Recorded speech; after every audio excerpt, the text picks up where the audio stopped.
kita tidak berada di perahu yang sama. Saya dengar bahwa kita berada di perahu yang sama, tapi tidak seperti itu. Kita memang berada di badai yang sama, tapi tidak di perahu yang sama. Perahumu mungkin sudah kandas, dan punyaku mungkin tidak, atau sebaliknya. Bagi beberapa orang, karantina itu tepat saat untuk refleksi, untuk terhubung kembali ke hal-hal yang penting. Mudah, pakai sandal jepit sambil minum whisky atau teh, atau bagi saya, es kopi. Bagi yang lainnya, ini adalah krisis yang mengenaskan. Bagi yang lain, ini berarti menghadapi kesepian. Bagi sebagian, kedamaian, waktu istirahat, liburan. Namun bagi orang lain, penderitaan. Bagaimana aku dapat membayar tagihanku? Beberapa bingung akan merek coklat apa untuk Paskah. Yah, untuk tahun ini tidak ada coklat mahal. Beberapa orang khawatir apakah rotinya cukup untuk akhir pekan ini. Atau apakah mie mereka akan cukup untuk beberapa hari lagi.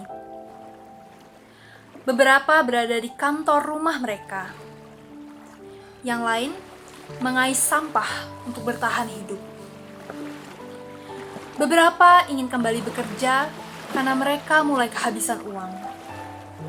Beberapa ingin membunuh mereka yang keluar karantina.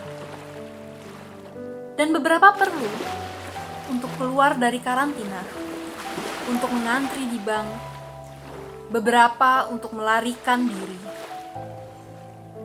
Beberapa mengkritik pemerintah karena harus mengantri. Beberapa hampir pernah mati karena virus ini. Beberapa sudah kehilangan seseorang karenanya.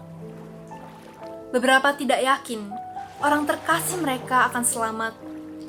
Dan beberapa bahkan tidak percaya bahwa ini adalah hal penting. Beberapa dari kita yang baik-baik saja mungkin bisa terkena. Dan beberapa percaya bahwa mereka tidak mungkin salah dan bisa lenyap ketika ini menjangkit seseorang yang mereka kenal. Beberapa mempunyai iman kepada Tuhan dan berharap akan mukjizat di tahun 2020.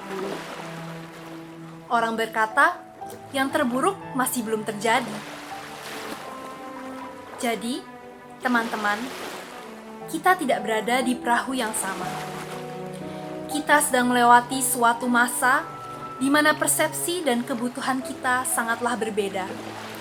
Dan setiap orang akan keluar dengan caranya sendiri dari badai itu.